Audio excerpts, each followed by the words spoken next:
Before we begin, thank you very much too. Before we begin, thank you very much too. Before we begin, thank you very much too for joining the Patreon campaign. Editing gaffe or legitimate shout-out request? I will let you decide. Either way, thank you very much for the contribution. Thank you for helping to keep the channel alive and keep the daily content coming. It is very appreciated. And as always, you guys are the reason I'm able to keep doing this. So thank you guys very, very much. On a little side note, I'm going to let you guys know right here, right now, that Advent Versus will be getting a sequel once we hit December. The Advent calendars have already been ordered. Oh, I have found some interesting cursed calendars this time. It's going to be the same format, switching things up a little bit, but hopefully it'll be fun for everybody involved. So something to look forward to, a lot of bonus content coming in December. Okay. This has been something I've been meaning to get off my chest for a while. So we all have our particular pet peeves, just the things about some Transformer releases that just really, really irk us. And sometimes it's legitimate. It is a legitimate thing that is very bad. And then there are things that are just like, it just bugs me personally. So that's what a pet peeve is. So I'm going to let you guys know the ones that get on my nerves the most. Some of them are legitimate weaknesses in the Transformer toys we enjoy, and some of them are just things that, for me personally, kind of ruin the whole thing. So let's get started with one of the most obvious ones. And guess what? It's not translucent plastic. I'm not going to go there just yet. We all know I don't have to repeat the sermon and how much I hate translucent plastic and how bad it makes a Transformer in the long run. However, clear plastic plays a big part in one of my real pet peeves, and that is light piping. This stuff's been going on since the 90s, and I have never enjoyed it. So the idea, if you haven't seen this, because a lot of modern toys don't do it, there's a translucent thing in the back of a Transformer's head or on the top of the Transformer's head. And the idea is that light from around the toy is actually getting piped in through the clear plastic and out the eyes, so the eyes look like they're glowing. The problem with this is that it doesn't work most of the time. See, it kind of relies on you having some kind of light source behind a Transformer's head in order to actually look like something. So if the gap in the back is not done correctly, if it's been weirdly done, like sometimes they paint over it, I can't make that up. They light pipe a toy and then paint over the back of it for some reason. Or if they just, pick a color that doesn't really pipe in the light very well, you end up with soulless black eyes that should, that just kind of like, because black eyes in Transformers means dead. So it just kind of just like takes the life out of the toy when that's actually the opposite intention of the gimmick. So most of us do not have halogen bulbs set up behind our Transformer displays. So if you're like me and you have shelves where your toys are on display, they're not going to have their eyes lit up. They're all just going to have black eyes, and it just doesn't work. Look at Nightbird here. Her eyes are supposed to be yellow, by the way. Just to let you know, her eyes are supposed to be yellow. The only time I've seen this work, and it's a genius implementation, it should be the way they handle it every single time, is with Universe 2 Inferno. And that is because his translucent plastic is all clear, and the eyes are colored with translucent paint. That way, even in dim light, his eyes are still blue, noticeably blue, and if you actually do have light behind him or above him, his eyes glow brilliantly. Because, you can't get better light piping than translucent, completely clear plastic. That's just it, That's just as simple as it was, and they only did it once. It's the easiest solution in the world. It's a genius solution. They only did it one time.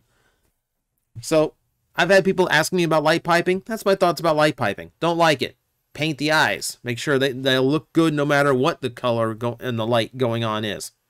Here's another one that's been haunting me for a good long time. That is Optimus Prime's feet. Hey, Internet, I know you like feet. We're going to be talking about feet for a hot minute.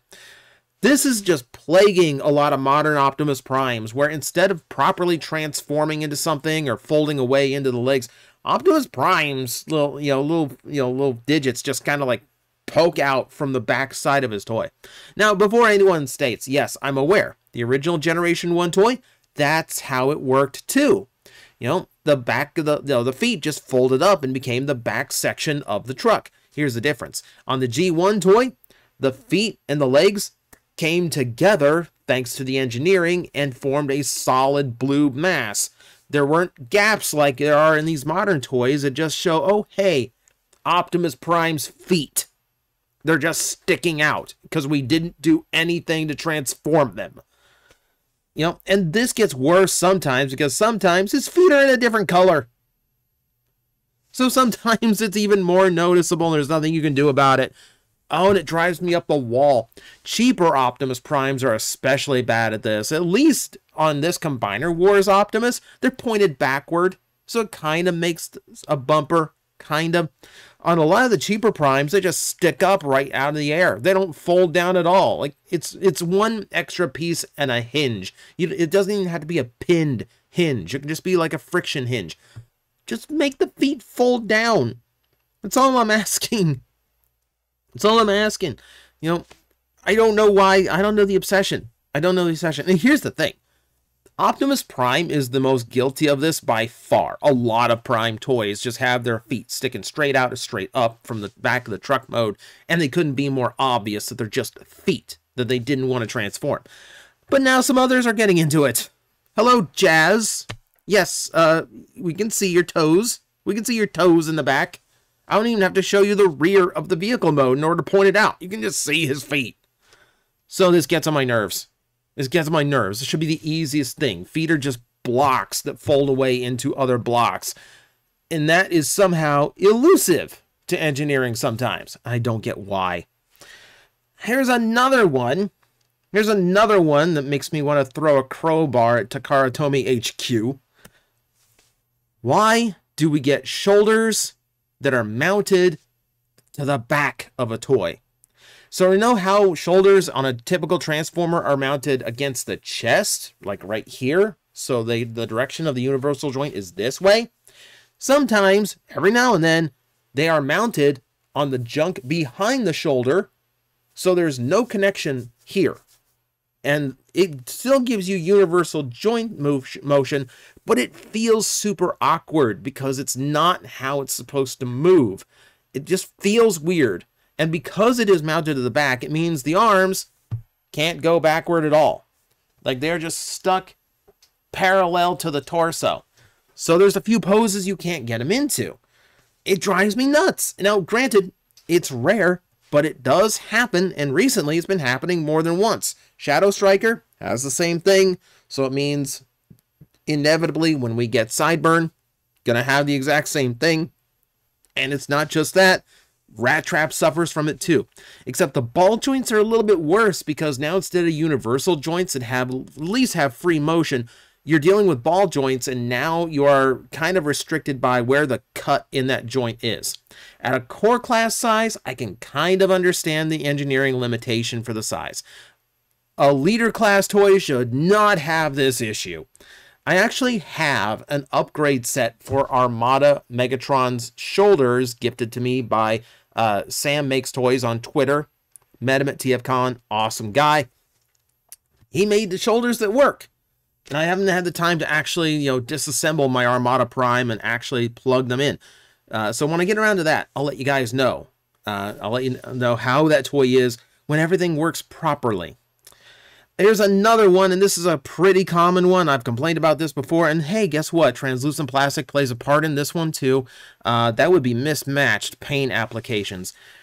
Hasbro, to be fair, Hasbro themselves have admitted this is hard. They've said it on their live streams. Hey guys, we know the color is mismatched. Painting on clear plastic is really hard. But I kind of think that when you've had the engineering team, both in Takara and Hasbro, on this for so long now, at the very least, they've been working together for over 20 years on these Transformers. And you're telling me we can't adjust we can't get the right shade of paint that's actually going to match the plastic color once it's applied to the plastic.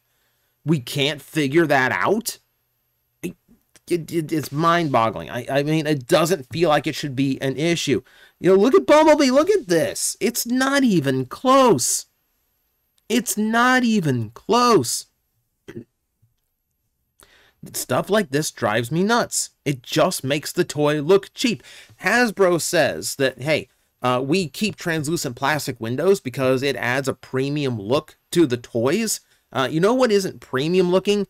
One, seeing all the mechanical junk inside the toy instead of like an actual car interior, but also things like this. And using clear plastic as part of the engineering and insisting on those being windshields causes things like this.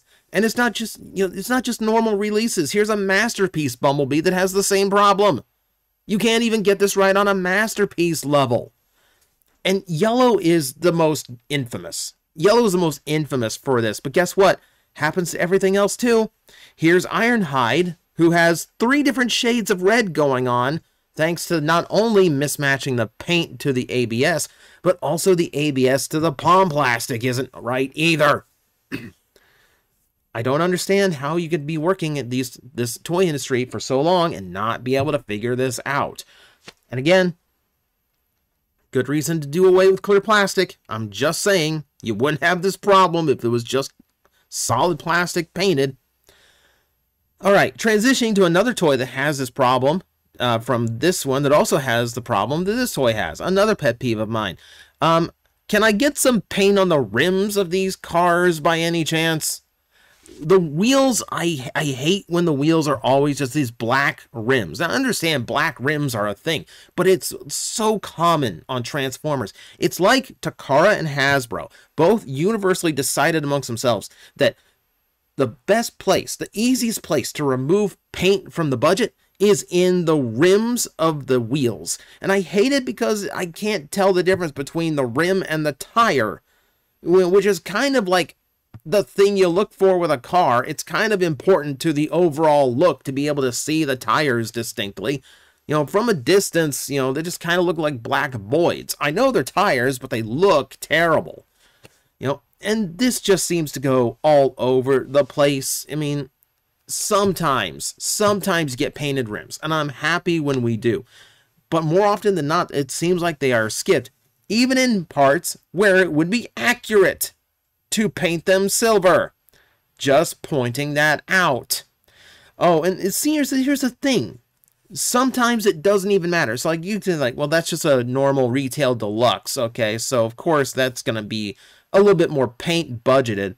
How about something a little bit more premium, like the first edition Prime toys, which, there's a load of paint on this Optimus Prime already. So much paint that when they went to re-release it, they had to take the paint off of his doors in order to get the budget where they wanted it to be to release the toy again. But even in the premium full paint version, no silver on the rims. Drives me up the wall. It just looks bad. Between the mismatched colors with the paint, which you can see here too, by the way, and unpainted rims and the junk you can see through the plastic in the window. This is just like I said I wasn't going to go on a clear plastic sermon. This is where it's going. This is where it's going. Okay, let's move on to another pet peeve real quick. Just to get myself off of the clear plastic because we will be here all day. We would. How about battle damage? I hate battle damage deco. I hate battle damage deco because 99% of my Transformers don't have it. And then there's just this random, splurt, whatever you want to call it. There's this random injection of just some of them have battle damage. And it looks super weird on the shelf. And even then, they look weird even amongst themselves. Okay, so my favorite example here is Sideswipe from Siege. So take a look. Okay, so his feet have all the battle damage scrapes on them. Okay, fine. His shins, the front of them have the battle damage scrapes. He doesn't have them on the sides of his legs, though. He doesn't have them on his thighs. He doesn't have the scrapes on his groin, thankfully. But he does have the scrapes on his waistline. What damage did he do where his thighs and his groin weren't scratched up like his waist and his shins were? Where does this make sense? Why is there no battle damage on his chest? This big, wide open space where you think that's where people would be shooting him. He looks like he just waded through shrapnel, but like somehow protected the sides of his legs while he did it. And then somehow like picked up the shrapnel and scraped up his waist because he enjoyed it. I don't know. I don't know. It looks dumb. It's always done inconsistently, and it never looks right. Ah, man, it's my pet peeve with the Siege figures. You know, I've seen battle damage decos that it's evenly done, it's all across the toy, and that actually looks good and works for the occasional figure. But when you go in with just going half and half on it, looks terrible, doesn't work. I'd rather not have it at all. I'd rather just have a clean figure at that point. And this is something that was this is something that was all over the place. All over the place for War for Cybertron Siege. However, it's not the first time. It's hardly the first time.